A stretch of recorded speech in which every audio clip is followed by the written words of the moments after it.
La scène d'ouverture nous montre une femme prise en otage par des criminels. Le héros arrive dans un costume tout blanc et vainc tout le groupe de méchants. Il est accompagné d'un assistant vêtu d'un costume identique qui l'aide à combattre les ennemis. À la fin, tous deux sauvent la jeune fille en danger. Lorsque le héros enlève son masque, on découvre qu'il s'agit de l'acteur Chuck Norris et que son acolyte est un adolescent nommé Barry.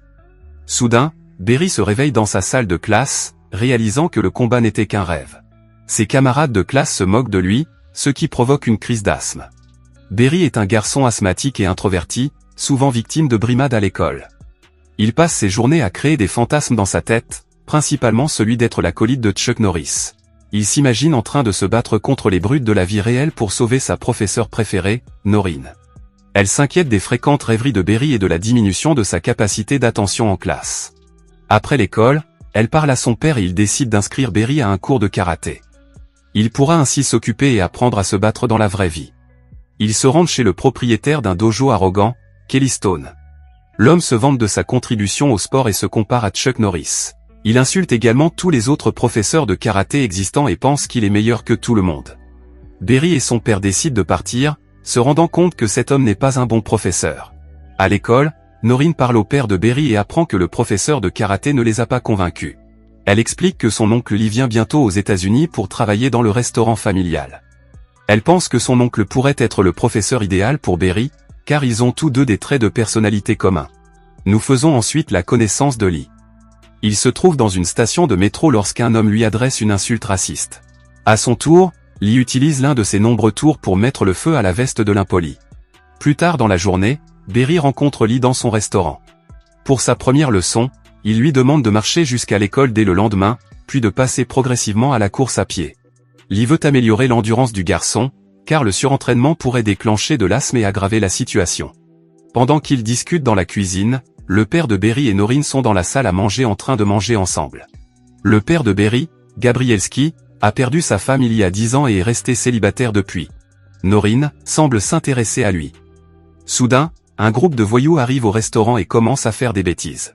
Lee est appelé à l'extérieur pour gérer la situation. Il fait semblant d'être ivre pour s'approcher des garçons, puis commence à les tabasser avec une extrême habileté. Barry, jusqu'alors sceptique, est enfin enthousiaste à l'idée d'apprendre à se battre comme Lee. Le lendemain, il se rend à l'école, mais il est distrait par un autre rêve éveillé. Cette fois, Chuck Norris et lui sont des soldats qui sauvent Noreen de terroristes.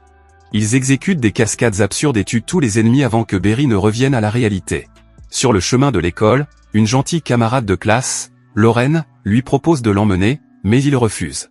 En classe, le professeur d'histoire pose une question à Randy, un garçon populaire. Toute la classe se moque de lui parce qu'il ne connaît pas la réponse. Barry révèle la bonne réponse, ce qui humilie encore plus Randy. À la fin du cours, la brute pousse Barry au sol. Tous les autres élèves les entourent, mais personne n'ose s'opposer à Randy. En fait, les autres élèves prennent sa défense et insultent Barry. Avant de partir, il déclare que Lauren n'est l'amie de Barry que parce qu'elle a pitié de lui. Après tout ce remue-ménage, Barry a le cœur brisé, mais il est surtout très en colère. Barry met toute sa colère dans l'entraînement et il apprend facilement plusieurs techniques dès le premier jour. Son asthme lui rend l'entraînement très difficile, mais il refuse d'abandonner. Plus tard, Barry se trouve sur la ligne de touche à l'heure de la gymnastique et il regarde les autres s'entraîner, car à cause de son asthme, il ne peut pas faire d'efforts. Barry tombe à nouveau dans le monde de l'imagination. Cette fois, Chuck est un cow-boy appelé Lone Wolf, tandis que Barry est son assistant, Little Wolf. Ils se rendent dans un pub pour boire un verre, lorsque la serveuse, Noreen, est dérangée par les méchants cow-boys. Le duo la sauve à nouveau après avoir vaincu les voyous. Soudain, le professeur de sport de Barry le sort de sa fantaisie et lui reproche de ne pas être attentif. Pour le punir, il lui ordonne de grimper à une corde. Tous les élèves de la classe savent que Barry est le moins sportif d'entre eux. Ils sont prêts à se moquer de lui, mais il laisse tout le monde stupéfait en grimpant avec aisance. Après l'école, Lauren et lui rentrent ensemble à la maison. Barry en profite pour lui dire qu'il est amoureux d'elle. Mais la jeune fille lui répond qu'elle ne voit en lui qu'un ami. Cela confirme que Randy avait raison, elle est l'amie de Barry, uniquement parce qu'elle a pitié de lui. Ce qui provoque une crise d'asthme. Cela l'amène à rêver d'un autre scénario. Il est étouffé avec des chaînes par son professeur de gymnastique, qui est cette fois le méchant. Lorsque Barry se réveille, il est dans une ambulance qui le transporte à l'hôpital. Lee et Noreen vont le voir pour s'assurer qu'il va bien. Le médecin dit que ses poumons semblent en bon état, c'est pourquoi la soudaine crise d'asthme la surprend. Lee semble comprendre le problème et applique une pommade spéciale sur la poitrine de Berry. Au fur et à mesure que le temps passe, le garçon se sent mieux. Pour l'instant, ils ralentissent le rythme de l'entraînement, en veillant à ce que Berry se repose suffisamment. 4 fois par jour, il doit boire un étrange médicament qui l'aide à améliorer son endurance. Le médicament l'aide tellement qu'à la fin de la semaine, il veut participer au cours de gymnastique. Le professeur s'y oppose, pensant que le garçon finira à nouveau à l'hôpital. Mais lorsque Berry insiste, il n'a d'autre choix que d'accepter. Le lendemain, Norine, Gabrielski, Lee et Berry sont réunis lorsque Norine leur montre ses talents de karaté. Comme elle s'entraîne depuis l'enfance, elle est une excellente combattante. Gabrielski est pour le moins impressionné. Lorsqu'ils sont seuls, elle lui apprend quelques-uns de ses mouvements spéciaux.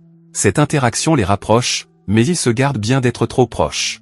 Un jour, Lee et Berry ont une longue conversation sur les rêves du garçon. Lee lui conseille d'essayer de contrôler ses pensées. Il doit apprendre à vivre et à affronter les méchants dans la réalité, au lieu de s'enfermer dans son imagination. Au fil du temps, Berry devient plus fort. Pendant l'entraînement, il commence même à donner des coups violents à son maître, ce qui incite Lee à être plus prudent.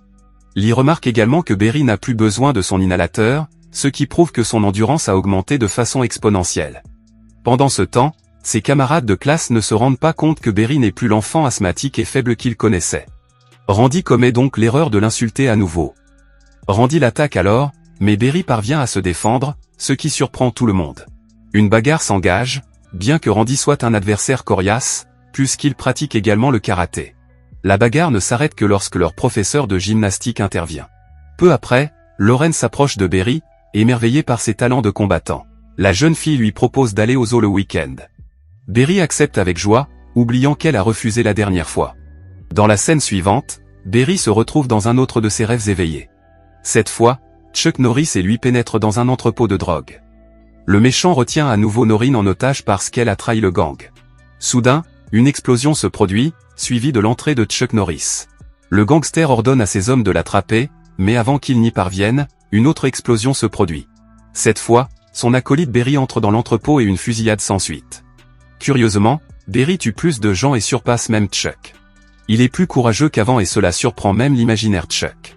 Après avoir vaincu les ennemis, ils vont sauver Norine et découvrent qu'elle s'est transformée en Lauren. Chuck demande comment cela est possible et Berry répond que c'est son rêve et qu'il en est le protagoniste. Berry a enfin appris à contrôler ses pensées. Le lendemain, à l'école, Randy défie Berry lors d'un combat officiel dans un tournoi de karaté. Au départ, Berry n'a pas confiance en ses capacités, mais après avoir été motivé par son professeur, il accepte de participer. Berry s'entraîne plus dur que jamais. Jusqu'à présent, il s'était entraîné pour augmenter son endurance, mais maintenant, il s'entraîne aussi pour se battre et se défendre. Le jour du tournoi arrive enfin. Contrairement à ce qu'il pensait, Berry n'est pas du tout nerveux. On lui demande d'assister à la démonstration de karaté avant le match. Norine inscrit le garçon au tournoi, mais il s'avère que seules les équipes de 4 personnes sont autorisées à participer au tournoi. Elle et Lee peuvent rejoindre Berry, mais il leur manquera toujours un membre. Alors que Lee et Norine parlent de la déception du garçon, ils entendent une fille mentionner Chuck Norris. Il s'avère qu'il est également présent au tournoi en tant qu'invité d'honneur. Lee a une idée et se précipite vers l'acteur. Chuck rencontre l'arrogant maître de karaté Stone. Comme à son habitude, Stone se moque de Chuck et le traite de lâche parce qu'il ne participe plus au tournoi. Il est sûr que s'il s'affrontait aujourd'hui, il gagnerait à coup sûr. Lee veut convaincre Chuck de rejoindre leur équipe afin qu'il puisse participer au tournoi. Norine saisit l'occasion et approche la superstar. Pendant ce temps, Berry regarde la démonstration de karaté. Il se retourne et est surpris de voir Chuck assis à côté de lui. Les deux se présentent l'un à l'autre, mais Berry est trop choqué pour parler. Son rêve se réalise lorsque Chuck lui demande de se joindre à lui pour le tournoi. Berry ne perd pas une seconde avant d'accepter l'offre. Pour le premier tour, Norine participe à la démonstration et obtient la 2e place.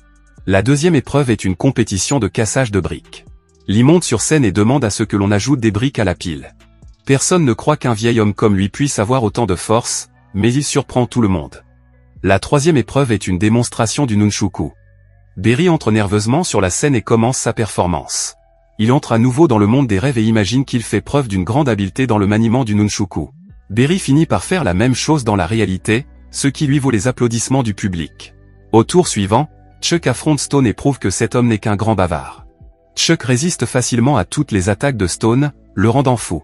Chuck finit par achever son adversaire avec un coup de pied. Cependant, l'équipe de Stone et l'équipe de Berry comptent chacune 36 points, ce qui signifie qu'elles doivent maintenant s'affronter en finale.